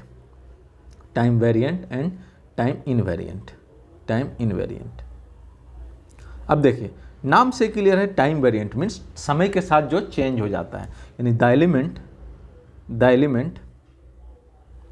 Elements whose property या हुज पैरामीटर्स या प्रॉपर्टी चेंजेज, यानी एलिमेंट जिसका प्रॉपर्टी या पैरामीटर जो है क्या होता है? चेंज हो जाता है विथ रिस्पेक्ट टू टाइम, यानी टाइम के साथ क्या होता है? चेंज हो जाता है उसका प्रॉपर्टी या पैरामीटर। तो वैसे एलिमेंट को क्या बोलेंगे? टाइम वेरिएंट बोलेंगे। Are said to be time variant को मैं TV लिख रहा हूँ, एंड अदरवाइज क्या होगा? आपका टाइम इनवेरिएंट सिस्टम होगा, ठीक है, टाइम इनवेरिएंट होगा। प्रैक्टिकली अगर देखा जाए तो हर एक चीज़ आप दुनिया का कोई भी चीज़ ले लीजिए, समय के साथ उसमें कुछ ना कुछ चेंज तो देखने को मिलेगा, लेकिन वो डिपेंड करता है कि वो टाइम इंटरवल कितना है, यानी कितना टाइम के बाद वो चेंज हो रहा है। अगर वो टाइम इंटरवल बहुत फ्रैक्शन ऑफ सेकेंड में हो रहा है, तब तो उसको हम कंसीडर करेंगे सर्किट थ्योरी में कि वो क्या है? टाइम वेरिएंट है। अगर वो बहुत ज़्यादा टाइम ले रहा है चेंज होने में, तो उसका यहाँ पे कंसीडर नहीं किया जाएगा, उसको यहाँ पे हम कंसीडर नहीं करेंगे, ठीक है। यानी उसको स्लोली अगर कोई भी चीज़ चेंज होता है तो उसको कंसीडर नहीं करेंगे, उसको क्या मानेंगे? टाइम इनवेरिएंट ही मानेंगे। अगर फ्यू सेकेंड में अगर वो चेंज हो जाता है तो उसको मानेंगे कि क्या है? वो टाइम वेरिएंट है, ठीक है। वहीं पर हमारे जो नेटवर्क एनालिसिस जो होता है, सर्किट एनालिसिस, उसमें हम लोग क्या पढ़ते हैं, उसमें हम लोग टाइम इनवेरिएंट सिस्टम के ही बारे में पढ़ते हैं, ठीक है। तो ये तो आपका हो गया कि प्रैक्टिकल मीनिंग क्या होता है टाइम वेरिएंट या टाइम इनवेरिएंट का मतलब। अगर हम मैथमेटिकली इसको कैलकुलेट करना चाहें तो कैसे हम सॉल्व करेंगे। अब मैं इसको थोड़ा सा आपको मैथमेटिकली एक्सप्लेन करने की कोशिश करता हूँ कि मैथमेटिकली आप कैसे पता करोगे कि आपका जो सिस्टम है टाइम वेरिएंट है या टाइम इनवेरिएंट है। अब देखो मैथमेटिकली को समझने से पहले आपको मैं एक एग्जांपल देना चाह रहा हूँ। सपोज करो आप कॉलेज में हो, कॉलेज में आपने गया एक ओपेम पे जो है, ओपेम पे आपने एक लैब परफॉर्म करने के लिए। सपोज करो आपसे पहले एक बैच दूसरा गया था, आपसे पहले एक दूसरा बैच गया था। अगर मान लो पहला वाला जो बैच गया था वो मान लो 10 AM पे गया था, वो 10 AM पे जो है वो गया था प्रैक्टिकल करने के लिए, ठीक है, प्रैक्टिकल करने के लिए। अब देखो 10 AM पे उसने इस ओपेम्प में जो है, यानी एक सिस्टम है, ओपेम्प मीन्स क्या चाहिए, एक सिस्टम है। अब इस सिस्टम में जो पहला बैच था आपका, उसने मान लीजिए कि 10 AM पे उसने इनपुट दिया, 10 AM पे उसने क्या किया कि इनपुट अप्लाई किया। अगर आउटपुट उसका मान लो कि 10 बज करके यानी 10 बज करके 5 मिनट पे अगर आउटपुट आ रहा है उसका, 10 बजे वो अप्लाई किया इनपुट और 10 बजे करके 5 मिनट पे उसका आउटपुट आ रहा है, ठीक है। तो ये हो गया। अब देखो नेक्स्ट बैच, ये मैंने पहला बैच माना कि पहला बैच, यानी डिले यहाँ पे कितना है, कितना मिनट का डिले हो रहा है, 5 मिनट का डिले हो रहा है, यानी हमारा आउटपुट कितने मिनट के बाद मिल रहा है, 5 मिनट के बाद मिल रहा है। नेक्स्ट बैच, ये बैच मैंने फर्स्ट मान लिया, ये बैच मैंने सेकंड मान लिया, बैच सेकंड। नेक्स्ट बैच जो है आपका 11 AM पे जाता है लैब परफॉर्म करने के लिए, 11 AM पे जाता है वो लैब परफॉर्म करने के लिए। अब वो इनपुट दिया 11 बजे, और मान लो अगर आपका आउटपुट 11:05 पे आता है, आउटपुट कितने बजे आता है, 11:05 पे आउटपुट आता है, मीन्स अभी भी डिले क्या है, सेम है, डिले अभी भी क्या है, सेम है, 5 मिनट का ही डिले हो रहा है। मीन्स दोनों के केस में अगर डिले सेम हो, किसी भी केस में अगर डिले सेम हो तो क्या बोलेंगे उसको, टाइम इनवेरिएंट सिस्टम है, उसको क्या बोलेंगे, टाइम इनवेरिएंट सिस्टम है। अगर मान लो 11:05 ना होकर के 11:06 पे आपको रिजल्ट मिलता है, मीन्स डिले आपका क्या हो गया, डिले आपका चेंज हो गया, 6 मिनट हो गया यहाँ पे, यानी 1 मिनट और डिले हो गया। मीन्स क्या हुआ, आपका डिले जो है सेम नहीं है। जब डिले सेम नहीं होता है तो इसको क्या बोलते हैं, इसको बोलते हैं टाइम वेरिएंट सिस्टम। अगर डिले सेम है तो इसको क्या बोलते हैं, इसको बोलते हैं time invariant system, means time के साथ ये चेंज नहीं हो रहा है। तो मैथमेटिकल मीनिंग ये होता है कि जो आप सिस्टम है, सिस्टम अगर डिले प्रोवाइड करता है तो उसको क्या बोलेंगे, कौन सा टाइम सिस्टम बोलेंगे, time invariant system. The system which provide a constant delay with respect to time is called time invariant system. तो इसको मैं लिख दे रहा हूँ। तो मैथमेटिकल मीनिंग इसका क्या हो गया कि for a time invariant system delay provide जो हो रहा है वो क्या होना चाहिए, कांस्टेंट होना चाहिए। Delay provided by the system is constant, वो क्या होना चाहिए, कांस्टेंट होना चाहिए विथ रिस्पेक्ट टू टाइम। अगर टाइम के रिस्पेक्ट में क्या होगा, कांस्टेंट डिले मिलेगा आपको, तो उसको क्या बोलेंगे, टाइम इनवेरिएंट सिस्टम। अदरवाइज क्या होगा, डिले प्रोवाइड जो कर रहा है सिस्टम, वो अगर कांस्टेंट नहीं है, यानी डिले क्या हो रहा है, चेंज हो जा रहा है। जैसे कि यहाँ पे मैंने एग्जांपल बताया कि अगर मान लो 6 मिनट में वो आपको आउटपुट दे रहा है, फिर नेक्स्ट बैच आता है तो उसको मान लो और डिफरेंट मिनट में आउटपुट देता है, कभी 4 मिनट में दे रहा है, कभी 6 मिनट में दे रहा है, लेकिन 5 मिनट में नहीं दे रहा है। इसका मतलब डिले आपका कांस्टेंट नहीं है, तो उसको क्या बोलेंगे, टाइम वेरिएंट सिस्टम, ठीक है, constant with respect to time. Otherwise क्या होगा, time variant system, time variant system, ठीक है। अब देखो ये हमें मेनली पढ़ना रहता है कहाँ पे, तो ये हमें पढ़ना रहता है सिग्नल एंड सिस्टम में पढ़ना रहता है। तो यहाँ पे जो है आपको कुछ एग्जांपल में दे रहा हूँ आपको, उसको आपको ध्यान में रखना है कि ये सिस्टम जो है आपका टाइम वेरिएंट है या नहीं है। बस उसको केवल थोड़ा रट्टा मार करके रखना है, क्योंकि यहाँ पे वो ज़रूरी नहीं है, फालतू का यहाँ पे लेंदी हो जाएगा। मैं चाहूँगा तो यहाँ पे भी मैं एक्सप्लेन कर सकता हूँ मैथमेटिकली, लेकिन ये ऑलरेडी जो है हम लोग सिग्नल एंड सिस्टम में पढ़ेंगे, बहुत अच्छे से वहाँ पे पढ़ेंगे, सेम चीज़ होगा वहाँ पे भी, तो वहीं पे हम लोग पढ़ लेंगे। तो यहाँ पे हम लोग नहीं पढ़ते हैं उसको। यहाँ पे सिंपल आपको याद रखना है कि अगर कोई इनपुट में अगर टाइम से मल्टीप्लाई कर देते हो तो वो क्या होगा, सिस्टम टाइम वेरिएंट होगा। तो ये टाइम वेरिएंट सिस्टम हो जाएगा।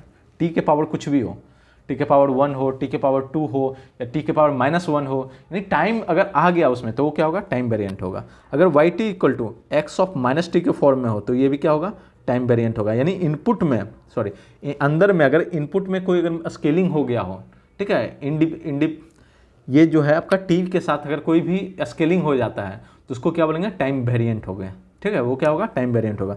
फिर कोई भी स्केलिंग कर दो, चाहे एक्स ऑफ 80 कर दो, यहाँ पे एक्स ऑफ 80, तो ये क्या होगा, टाइम वेरिएंट होगा। ए का वैल्यू A1 नहीं होना चाहिए केवल, ए का वैल्यू 1 नहीं होना चाहिए केवल, तो ये क्या होगा, टाइम वेरिएंट सिस्टम होगा। फिर देखो y t equal to x of sine t है, तो ये भी क्या होगा, टाइम वेरिएंट सिस्टम होगा। ठीक है, फिर y square y of T equal to मान लो एक्स स्क्वायर ऑफ टी के फॉर्म में है, तो ये क्या होगा, टाइम इनवेरिएंट है, ये टाइम इनवेरिएंट सिस्टम है। तो इतना अगर आप याद रख लेते हो तो आपका सीधे वोल्टेज और करंट के फॉर्म में आएगा और कुछ नहीं। यानी जहाँ पे वाई दिया हुआ है वहाँ पे समझो क्या दिया हुआ रहेगा, वोल्टेज दे सकता है या करंट दे सकता है, और जहाँ पे एक्स दिया हुआ है तो वहाँ पे क्या देख सकता है, वहाँ पे भी वोल्टेज या करंट देगा। तो बस इस फॉर्म में केवल इसको याद रख लोगे तो इसी से हो जाएगा आपका काम, तो ज़्यादा पढ़ने की ज़रूरत नहीं है। अब एक बार वी आई कैरेक्टरिस्टिक के थ्रू इसको देख लेते हैं। वी आई कैरेक्टरिस्टिक के थ्रू कैसे हम पता करेंगे कि हमारा सिस्टम जो है टाइम वेरिएंट है या टाइम इनवेरिएंट है। तो यहाँ पर देखो कि मान लो ये वी एक्सिस है, ये आई एक्सिस है। अब मैंने क्या किया कि मान लो एक ग्राफ इस तरीके से बना हुआ है, एक मिनट, इस तरीके से बना हुआ। नेक्स्ट हो गया आपका, मान लो इस तरीके से बना हुआ है। नेक्स्ट इस तरीके से बना हुआ है। अरे यार, और नेक्स्ट जो है आपका इस तरीके से बना हुआ है। तो यहाँ पे देखो t इक्वल टू T1 पे मान लो ये ग्राफ बना, t इक्वल टू T2 पे मान लो ये ग्राफ बना, t इक्वल टू T3 पे बना, ये बना। यानी डिफरेंट टाइम पे हमारा वी आई कैरेक्टरिस्टिक क्या है, चेंज हो रहा है। तो इसको क्या बोलेंगे, टाइम वेरिएंट बोलेंगे। इसको क्या बोलेंगे, टाइम वेरिएंट। तो इसको हम लिख दे रहे हैं कि इफ़ एट डिफरेंट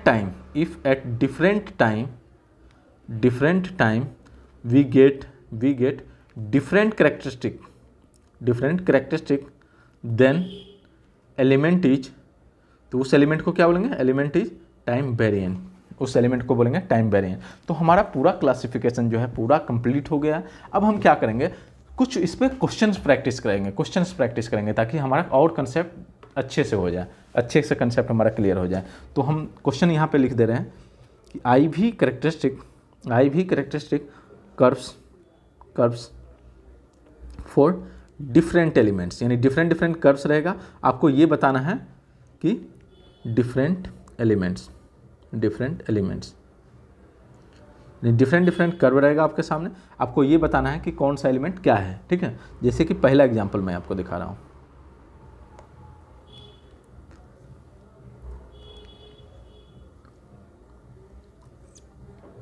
यहाँ पे देखो आप, ये मान लो इस तरीके का ग्राफ है, ये वोल्टेज है, करंट है, या तो यहाँ पे करंट हो सकता है, यहाँ पे करंट हो सकता है, यहाँ पे वोल्टेज हो सकता है। तो ठीक है, इससे कोई कंफ्यूज नहीं होना है आपको। तो इस तरीके का ग्राफ है, आपको क्या करना है, आपको बताना है कि ये कैसा है, इसका क्या है, ये कैसा यानी ग्राफ है ये। तो सबसे पहले नंबर क्या बताओगे, एक्टिव है या पैसिव। तो एक्टिव है या पैसिव, एक्टिव पैसिव बताने के लिए मैंने क्या पढ़ा था कि वी बाई आई रेशियो देखना है। वी बाई आई रेशियो यहाँ पे देखो, तो यहाँ पे वोल्टेज पॉजिटिव, करंट पॉजिटिव, तो वी बाई आई रेशियो क्या होगा, यहाँ पे तो पॉजिटिव होगा। यहाँ पे देखो, यहाँ पे वोल्टेज नेगेटिव, करंट नेगेटिव, तो वी बाई आई रेशियो यहाँ पे भी क्या होगा, पॉजिटिव होगा। नहीं, दोनों क्वाड्रेंट में क्या है, पॉजिटिव है। मीन्स कैसा होगा, ये एक्टिव एलिमेंट होगा, सॉरी पैसिव एलिमेंट होगा। दोनों केस में अगर क्या है, पॉजिटिव है, तो क्या बोलेंगे उसको, पैसिव एलिमेंट हो बोलेंगे। नेक्स्ट हो गया आपका लीनियर है या नॉन लीनियर। तो देखो, तो ये क्या है, स्ट्रेट लाइन तो नहीं है, ओरिजिन से तो पास हो रहा है लेकिन स्ट्रेट लाइन नहीं है, तो ये इसको क्या बोलेंगे, नॉन लीनियर। इसको क्या बोलेंगे, नॉन लीनियर है। ये कैसा ग्राफ है, नॉन लीनियर है। नेक्स्ट हो गया आपका कि यूनी डायरेक्शनल है या बाई डायरेक्शनल है। तो यूनी डायरेक्शनल के लिए मैंने क्या बोला था कि उसको क्या करना है कि विथ रिस्पेक्ट टू ओरिजिन हमें क्या देखना है कि अपोजिट क्वाड्रेंट में उसका सेम ग्राफ बन रहा है या नहीं। तो यहाँ पे देखो, यानी सिमेट्रिक है या नहीं। तो इसको मैं 180 डिग्री से रोटेट कराऊंगा, तो ये सेम नहीं बन रहा है, अपोजिट क्वाड्रेंट में। मीन्स क्या है ये, यानी यूनी डायरेक्शनल है। मीन्स आइडेंटिकल ग्राफ नहीं है, ये आइडेंटिकल ग्राफ अपोजिट क्वाड्रेंट में नहीं है, इसलिए ये कैसा होगा, यूनी डायरेक्शनल होगा या यूनिलैटरल बोलेंगे। ठीक है, नेक्स्ट हो गया आपका, नेक्स्ट कुछ केस तो हम लोग ऑलरेडी कर चुके हैं, तो उसको हम लोग रिपीट नहीं करेंगे। यहाँ पे जो नया है कुछ उसको हम लोग करेंगे। चलो यहाँ पे देखो आप, चलो ये वोल्टेज है, ये करंट है, या यहाँ पे करंट, यहाँ पे वोल्टेज। यहाँ पे देखो सेम पहला क्वेश्चन एक्टिव है या पैसिव। तो यहाँ पे देखो ध्यान से, वी बाई आई रेशियो इसमें क्या है, पॉजिटिव है, वी बाई आई रेशियो यहाँ पे पॉजिटिव होगा। लेकिन वी बाई आई रेशियो यहाँ पे देखोगे तो क्या होगा, वोल्टेज पॉजिटिव है लेकिन करंट निगेटिव है, तो ये क्या होगा, निगेटिव। मैंने क्या बोला था कि किसी भी एक क्वाड्रेंट में अगर वी बाई आई रेशियो क्या हो जाता है, निगेटिव हो जाता है, तो क्या बोलेंगे, एक्टिव एलिमेंट है। कैसा एलिमेंट है, एक्टिव एलिमेंट है। नेक्स्ट हो गया आपका यूनिलेटरल है, सॉरी लीनियर है या नॉन लीनियर है। तो देखो स्ट्रेट लाइन तो है नहीं, तो स्ट्रेट लाइन नहीं है तो ये कैसा हो गया, नॉन लीनियर हो गया। नेक्स्ट हो गया आपका बायलैटरल है या यूनिलेटरल है। तो यहाँ पे देखो इसको क्या करेंगे, अपोजिट क्वाड्रेंट में हम देखेंगे कि इसका ग्राफ सेम बन रहा है या नहीं। तो इसका अपोजिट क्वाड्रेंट क्या होगा, फर्स्ट है, तो अपोजिट क्वाड्रेंट थर्ड है, तो थर्ड में तो बन ही नहीं रहा है। ये एडजेसेंट क्वाड्रेंट में बन रहा है, तो एडजेसेंट क्वाड्रेंट में नहीं देखना, अपोजिट क्वाड्रेंट में देखना है। तो ये कैसा है, यूनिलेटरल होगा, यूनिलेटरल या यूनिडायरेक्शनल, यूनिलेटरल होगा, ये यूनिलेटरल एलिमेंट है। ठीक है, नेक्स्ट आपका हो गया, नेक्स्ट क्वेश्चन आपका थर्ड।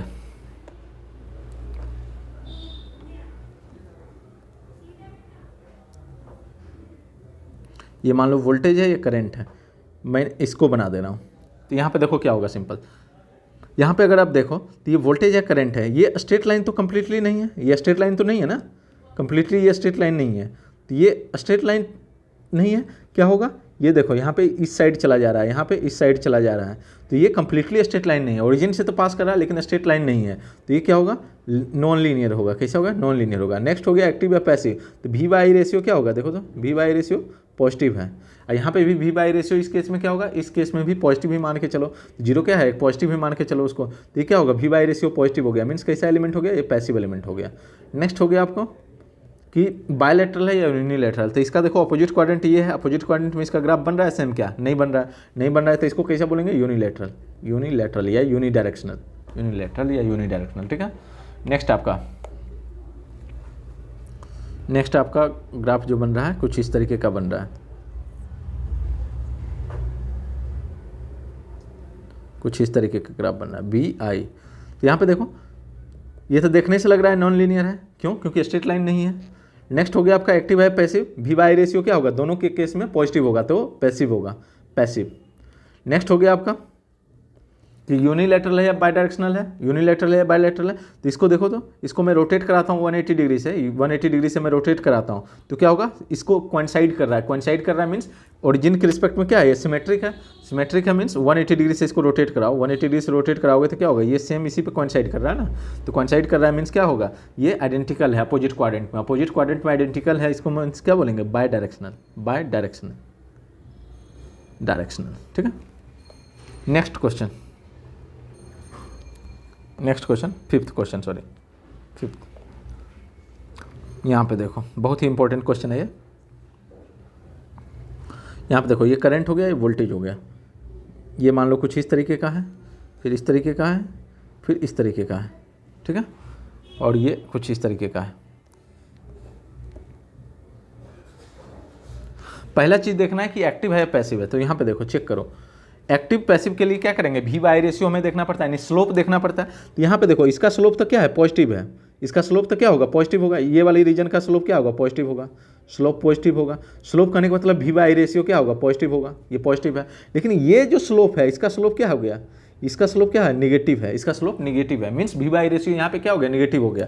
नेगेटिव हो गया मीन्स मैंने क्या बोला था, किसी भी कैरेक्टरिस्टिक के किसी भी रीजन में, कैरेक्टरिस्टिक के किसी भी रीजन में अगर स्लोप आपका नेगेटिव होता है, मीन्स वी बाई रेशियो या आई बाई वी रेशियो नेगेटिव होता है, तो वो कैसा एलिमेंट होगा, एक्टिव एलिमेंट। तो ये कैसा हो गया, एक्टिव एलिमेंट हो गया। नेक्स्ट हो गया आपका ये लीनियर है नॉन लीनियर, ऑब्वियस है ये नॉन लीनियर है, क्यों, क्योंकि स्ट्रेट लाइन नहीं है कंप्लीटली, तो ये कैसा है, नॉन लीनियर है। नेक्स्ट हो गया आपका कि बायलैटरल है या यूनिलैटरल है। तो इसको देखो रोटेट करा करके क्या सेम ग्राफ बन रहा है, इसका नहीं बन रहा है, नहीं बन रहा है, इसका मतलब क्या होगा, ये यूनिलैटरल हो गया, यूनिलैटरल। तो ये सारा आपको क्लियर हो गया होगा। नेक्स्ट क्वेश्चन जो है आपका कुछ इस तरीके का है, देखिए तो ये वोल्टेज है, ये करंट है, मान लो ये मान लो यहाँ पे 4 वोल्ट है, 4 वोल्ट, अपोजिट क्वाड्रेंट में ये मान लो आपका 5 वोल्ट है, 5 वोल्ट। ठीक है, अब देखो यहाँ पे, अब यहाँ पे क्या होगा, सबसे पहले मेरा एक्टिव है पैसिव, तो obvious V by ratio positive है, वी बाई रेशियो इसमें भी पॉजिटिव है, दोनों क्वाड्रेंट में पॉजिटिव है, मीन्स पैसिव एलिमेंट हो गया, ये पैसिव एलिमेंट हो गया। नेक्स्ट हो गया आपका लीनियर है नॉन लीनियर, ऑब्वियस है नॉन लीनियर है। मेन आपका गेम जो है यहाँ पे बायलैटरल और यूनिलैटरल में आप क्या करोगे कि इसको जब 180 डिग्री रोटेट कराओगे तो ये सेम ग्राफ बन जाएगा, लेकिन सेम ग्राफ बनेगा तो आप देखोगे कि ये 4 पे आ रहा है, लेकिन यहाँ पे इस साइड में कहाँ पे बना हुआ है, ये 5 पे बना हुआ है। इसका मतलब क्या है, ये कोइंसाइड नहीं कर रहा है उसको, ठीक है। यहाँ पे 4 वोल्ट है, यहाँ पे 5 वोल्ट है, ये इसको कोइंसाइड नहीं कर रहा है। 4 पे आना चाहिए था इसका, यानी यहाँ पे ग्राफ जो होना चाहिए था 4 पे होना चाहिए था, लेकिन ये वैल्यू यहाँ पे 5 पे है। इसका मतलब क्या है आपका, ये यूनिलैटरल है, यूनिलैटरल। ये इंपॉर्टेंट क्वेश्चन था, यूनिलैटरल है। नेक्स्ट देखो, ये सर्किट आपको दिया हुआ है, आपको पता करना है इसके यानी लीनियर है या नॉन लीनियर है, एक्टिव है या पैसिव है, यूनिलैटरल है या बायलैटरल है। तो चलो इसको हम लोग पता करते हैं। तो सबसे पहले नंबर तो क्या करेंगे, हम इसको सॉल्व करेंगे, करंट और वोल्टेज के बीच में रिलेशनशिप लाएंगे। यानी यहाँ पे हम लोग क्या देखे थे कि पिछले केस में, यानी ये सारे क्वेश्चन में क्या हो रहा था कि ये सारे केस में आपका क्या हो रहा था कि वोल्टेज और करंट के बीच में ऑलरेडी रिलेशनशिप आपको दिया हुआ था, यानी इनपुट और आउटपुट के बीच में आपको रिलेशनशिप दिया हुआ था। यहाँ पे क्या है कि आपको इनपुट और आउटपुट के बीच में रिलेशनशिप डेवलप करना है, मीन्स आपको करंट और वोल्टेज के बीच में, वोल्टेज और करंट के बीच में क्या करना है, एक रिलेशनशिप डेवलप करना है। तो यहाँ पे देखो, इस नोड पे वोल्टेज कितना हो जाएगा, V ही हो जाएगा, सेम वोल्टेज आ जाएगा ना इसके क्रॉस। तो यहाँ पे सेम वोल्टेज आ गया, V आ गया। अब यहाँ पे देखो I इक्वल टू, अगर हम देखें करंट का वैल्यू अगर निकालें, I इक्वल टू अगर KCL लगाएं इस नोड पे, V वाले नोड पे, तो कितना होगा, इसको मैं रेफरेंस नोड मान दे रहा हूँ, तो कितना होगा, V by four, V minus 0 divided by 4, ये रेफरेंस नोड है, तो V बाई 4 प्लस क्या होगा, V माइनस ऑफ -5, फिर क्या होगा, यहाँ पे देखो -5 डिवाइडेड बाय कितना होगा, जो भी इस सर्किट में क्या होगा, यानी इस पाथ में जो होगा, इस ब्रांच में जितना भी रेसिस्टेंस होगा वो ऐड हो जाएगा। तो 4 ओम है केवल, तो 4 ओम मैंने लिख दिया। I इक्वल टू क्या होगा, V बाई 4 प्लस, यहाँ पे देखो ये V प्लस 5 होगा, ये V प्लस 5, ये -5, तो ये क्या होगा, कैंसिल हो जाएगा। ये भी क्या हो गया, V बाई 4 हो गया, मीन्स I का वैल्यू कितना हो गया, V बाई 2 हो गया, V बाई 2। अब मैं इसका ग्राफ में एक बार बनाऊँ, वोल्टेज और करंट के बीच में अगर मैं ग्राफ बनाऊँ तो कुछ इस तरीके का होगा। देखो आप कि I यहाँ पे रखा, तो V यहाँ पे रखा, तो यहाँ पे देखो कि अगर I का वैल्यू 0 लेता हूँ, करंट का वैल्यू अगर मैं 0 लेता हूँ, तो वोल्टेज का भी वैल्यू क्या होगा, 0 होगा। वोल्टेज का वैल्यू अगर 0 लेता हूँ तो ये करंट का वैल्यू क्या होगा, 0 होगा। अगर I वोल्टेज का वैल्यू 1 लेता हूँ, तो करंट का वैल्यू कितना होगा, 0.5 होगा। अगर इसका वैल्यू मैं 2 लेता हूँ, वोल्टेज का वैल्यू 2 लेता हूँ, तो ये क्या होगा, 1 के बराबर होगा। ठीक उसी तरीके से अगर नेगेटिव में यहाँ पे मैं -1 लेता हूँ, -1 वैल्यू लेता हूँ मैं वोल्टेज का, तो ये कितना होगा, -1/2 होगा, यानी यहाँ पे आएगा, ये यहाँ पे आएगा। कुछ इस तरीके का ग्राफ बनेगा आपका, कुछ इस तरीके का बनेगा आपका।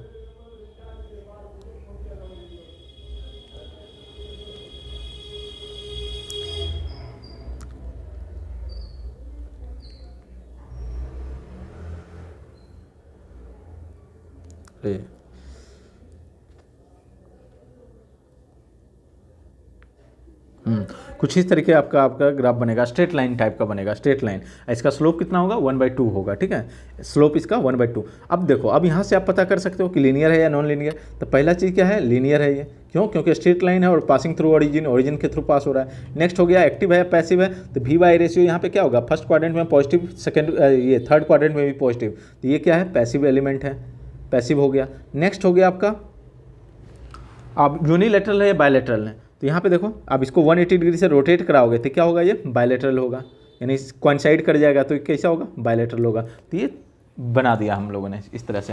तो इस तरीके से आपका सारा क्वेश्चन कंप्लीट हो गया।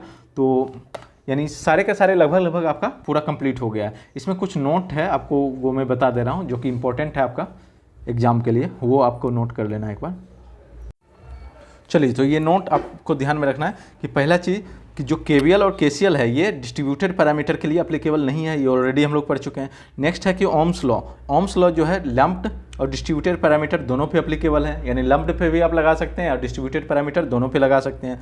फिर KVL और KCL किस पे एप्लीकेबल है, तो लम्प्ड पे एप्लीकेबल है, नॉन लीनियर पे एप्लीकेबल है, लीनियर एलिमेंट पे एप्लीकेबल है, unidirectional, by directional, time variant, time invariant, सारे पे एप्लीकेबल है। केवल किस पे एप्लीकेबल नहीं है, केवल आपका डिस्ट्रीब्यूटेड पैरामीटर पे एप्लीकेबल नहीं है, ठीक है। नेक्स्ट हो गया आपका कि एक चीज़ आपको ध्यान में रखना है कि जब कभी भी जो एक्साइटेशन होता है, एक्साइटेशन करने का मतलब इनपुट का जो वेवलेंथ होगा, अगर फिजिकल कनेक्टेड जो नेटवर्क है उसके when the wavelength of excitation is greater than the physical connected network, then it is called as lumped parameter network. तो इसको क्या बोलेंगे, लम्प्ड पैरामीटर नेटवर्क। यानी जो फिजिकल कनेक्टेड नेटवर्क है उससे ज़्यादा अगर क्या है आपका वेवलेंथ है, इनपुट का एक्साइटेशन का वेवलेंथ जो है, एक्साइटेशन करने का मतलब इनपुट का जो वेवलेंथ है, अगर वो क्या है ज़्यादा है किससे, आपका फिजिकल कनेक्टेड नेटवर्क के लेंथ से, तो उसको क्या बोलेंगे, उसको लंप्ड नेटवर्क एलिमेंट बोलेंगे। This is very very important, ठीक है। जैसे कि एग्जांपल के लिए देखिए कि हम वेवलेंथ इक्वल टू क्या जानते हैं, वेलोसिटी डिवाइडेड बाय फ्रीक्वेंसी। तो lambda equal to c divided by f, जो स्पीड होता है, कौन सा स्पीड कंसीडर करते हैं, लाइट का स्पीड, तो 3 × 10⁸ डिवाइडेड बाय, जनरली हम कौन सा फ्रीक्वेंसी यूज करते हैं, 50 हर्ट्ज। तो इस पे निकालोगे तो आप 6000 किलोमीटर होगा। यानी 6000 से किलोमीटर से कम अगर नेटवर्क है उस, यानी लेंथ जो है नेटवर्क का अगर 6000 किलोमीटर से कम है तो उसको किस में कंसीडर करेंगे, लम्प्ड पैरामीटर नेटवर्क में कंसीडर करेंगे, ठीक है। नेक्स्ट हो गया आपका कि जो फील्ड थ्योरी है, फील्ड थ्योरी केवल जो है आपका लो और हाई फ्रीक्वेंसी दोनों के लिए एप्लीकेबल है। फील्ड थ्योरी जो है यानी इलेक्ट्रोमैग्नेटिक फील्ड थ्योरी, वो दोनों लो और हाई फ्रीक्वेंसी दोनों के लिए एप्लीकेबल है। वहीं पे जो आपका नेटवर्क थ्योरी है केवल और केवल किस पे एप्लीकेबल है, केवल लो फ्रीक्वेंसी एप्लीकेशन के लिए एप्लीकेबल है, केवल low frequency application. Low frequency application means less than 1 megahertz के लिए एप्लीकेबल है। वहीं पे नेटवर्क थ्योरी जो होता है उसमें आपको अप्रॉक्सीमेट रिजल्ट मिलता है, और वहीं पे आपका, और यहाँ पे जो मैथमेटिकल इक्वेशन होता है वो क्या होता है, काफ़ी सिंपल हो जाता है। लेकिन वहीं पे फील्ड थ्योरी में आपको एक्यूरेट वैल्यू मिलेगा, लेकिन वहाँ पे जो मैथमेटिकल इक्वेशन होता है वो क्या होता है, काफ़ी कम्प्लेक्स हो जाता है, इसलिए सॉल्व करना थोड़ा मुश्किल होता है। अब देखिए केवीएल और केसीएल वहीं पे हाई फ्रीक्वेंसी एप्लीकेशन में उसको यूज नहीं कर सकते हैं। केवीएल केसीएल दो जगह पे यूज नहीं कर सकते हैं, पहला डिस्ट्रीब्यूटेड पैरामीटर पे, दूसरा हाई फ्रीक्वेंसी एप्लीकेशन पे हम केवीएल केसीएल का यूज नहीं कर सकते हैं। जैसे आपका वायरलेस कम्युनिकेशन में हम केवीएल केसीएल का यूज नहीं करते हैं। तो ये पूरा आपका क्लासिफिकेशन ऑफ एलिमेंट यानी बेसिक वाला जो पार्ट था पूरा कंप्लीट हो गया। नेक्स्ट जो हम लोग स्टार्ट करेंगे बेसिक लॉ स्टार्ट करेंगे, नोडल और मेश एनालिसिस करेंगे। तो यहाँ तक अगर किसी को नहीं समझ में आया तो आप कमेंट सेक्शन में पूछ सकते हैं, और इसका पीडीएफ के लिए आप टेलीग्राम जो है, टेलीग्राम का चैनल का लिंक दिया हुआ है, उसको आप ज्वाइन कर सकते हैं, ठीक है। अगर आपको अच्छा लगे तो please like share and subscribe, अपने दोस्तों को भी इसके बारे में बताइए, तो हमें और मोटिवेशन मिलेगा, तो मैं और अच्छे कोर्सेज आपको लेकर के आऊँगा आपके सामने, ठीक है। तो इसी के साथ मैं आपसे विदा लेता हूँ। Thank you.